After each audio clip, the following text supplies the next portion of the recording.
Hi friends, నేను మేకం కిరణ్. మీకు మరిన్ని ఒగ్గు కథ అప్డేట్స్ కావాలనుకుంటే తప్పకుండా నా ఛానల్ని సబ్స్క్రైబ్ చేసుకోండి.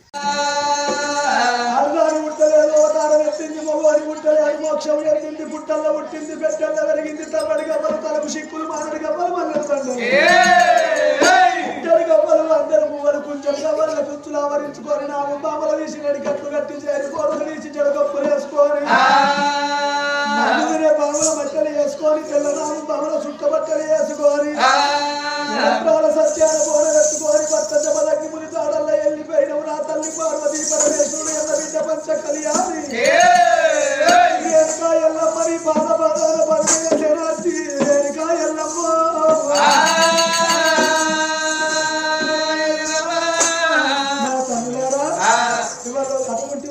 శివరాత్రి ఈ పర్వదినం సందర్భంగా మన హుజరాబాద్ పట్టణంలో ప్రతాపవాడ కాలనీలో మరి ఈ శివాలయం కమిటీ అందరు కలిసి మా ఇందూర్తి ఒగ్గు కథ కళా బృందానికి అవకాశం ఇచ్చి ఈ జాగరణ సందర్భంగా ఈ రామనామ స్మరణ శివజ్యోతి కథ చెప్పించింది కాబట్టి మరి ఈ కాలనీ వాసులకు పట్టణ ప్రజలకు ఈ కమిటీ సభ్యులకు ఈ జాగరణ సందర్భంగా ఈ కథను కనులార వీక్షించి ఆ స్వామివారి అనుగ్రహం పొందడానికి మరి మీరంతా 1000 కళ్ళతో ఎదురు చూస్తున్నారు. శివజ్యోతి కథలో భాగంగా మరి గండదీపం కడవెలుగులు ముట్టించి సత్యాన బోనం తీసేది ఉంటుంది. ఆ బోనం అంటే సామాన్యం కాదు. బోనము నెత్తిన పెట్టుకొని పట్టుకోకుండా మొకాళ్ళ మీదకెళ్ళి మోచేతుల మీదకెళ్ళి బొర్రుకుంటా విన్యాసాలు చేసేది ఉంటది. గండ దీపం కడవెలుగు చూసిన వారికి గండాలు రాకుండా పోతాయి, వాళ్ళకు ఆయురారోగ్యాలు కలుగుతాయి, అష్ట సంపదలు ఇష్ట భాగ్యాలు కలుగుతాయి, వాళ్ళకు నిండా నూరేళ్ల ముత్తెదవతనం ఉంటది. గండ దీపం కడవెలుగులు చూసే బాకి కూడా అందరికి ఉండాలి. మరి నా తల్లులారా ఇప్పుడు నాలుగొట్టే సుమారు దాకా అందరు కూడా అల్లవేయకుండా మంచిగా కరుణార చూసిండ్రు. ఆ పరమేశ్వరుని అనుగ్రహము తప్పకుండా కలుగుతుంది. మీ అందరికీ కోరుకున్న కోరికలు నెరవేరుస్తాడు ఆ పరమేశ్వరుడు. అందుకొరకే ఈ సత్యానుభవం విన్యాసాలు ఉంటాయి. మరి ఆ రాజరాజేశ్వరుడు అంటే సామాన్యము కాదు. అఖిలాండ కోటి బ్రహ్మాండ నాయకుడు. అంతా శివోహమే, అంతా శివామయమే. మరి ఆ పరమేశ్వరుడు లీల కరుణా కటాక్షాలు అందరూ కూడా కరుణాల చూసినందుకు అందరికి పేరు పేరున మా కళాభివందనాలు. మరి ఆ పరమేశ్వరుడి భక్తులనే అందరం. కొంతమంది రాజేశ్వరుడికి పోషవ తల్లికి, కొంతమంది సమ్మక్కకు సారక్కకు, కొంతమంది వివిధ అటువంటి దేవతలకు చూడగాలు వచ్చేటువంటి శివసత్తులు అంటే శివోహం. శివసత్తులు ఎంతో మంది ఉన్నారు ఈ మందిలో. ఆ స్వామికి భక్తులే. మరి ఆ సత్యాన బోనము వచ్చే ముందు ఆ స్వామి ఎవరికి ఏ దేవుడు ఉన్నా ఆ దేవుడు మీ మీద పూనకమవుతాడు. శివోహం మీద, శివసత్తుల మీద పూనకమవుతారు. ఆడచ్చు, పాడచ్చు, ఎవరు కూడా సిగ్గుపడద్దు. మహాశివరాత్రి బాధపడద్దు. ఒక వేములవాడ పుణ్యక్షేత్రము లోపల పరమేశ్వరుడు లీనమై ఉన్నాడు. అక్కడే కాదు, వరుకున్న వాళ్లకు కొంగు బంగారం అయితే ఊరున పల్లె పల్లె నాకు శివాలయం కట్టించి, నాకు గుళ్ళు కట్టించి, గోపురాలు కట్టించి, ఏడాదికి ఒక్కసారి మహాశివరాత్రి నాడు జాగరణ చేసి నాకు ధూప దీప నైవేద్యాలు పెట్టి నన్ను వేడుకున్న వాళ్లకు నేను అనుగ్రహించి వాళ్ళ కోరిన కోరికలు కోరవంటి నేను కొన్నంత దేవుడనాయి ఆయన కోరికలు నెరవేర్చుతానని ఆ పరమేశ్వరుడే అభయమిచ్చిండు, ఆదుకుంటాను అన్నాడు. ఆ స్వామి వారికి మహాశివరాత్రి నాడు జాగారం ముట్టించి స్వామివారి సన్నిధిలో ఏ ఊళ్ళ చూసినా, ఏ పల్లెను చూసినా సత్యాన బోనము ఒకసారిగా అటువంటి జ్యోతి ముట్టించుకొని గండ దీపాల వెలుగులతోటి డబ్బులు మోగంగా ఆడుకుంటా పాడుకుంటా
చేస్తాను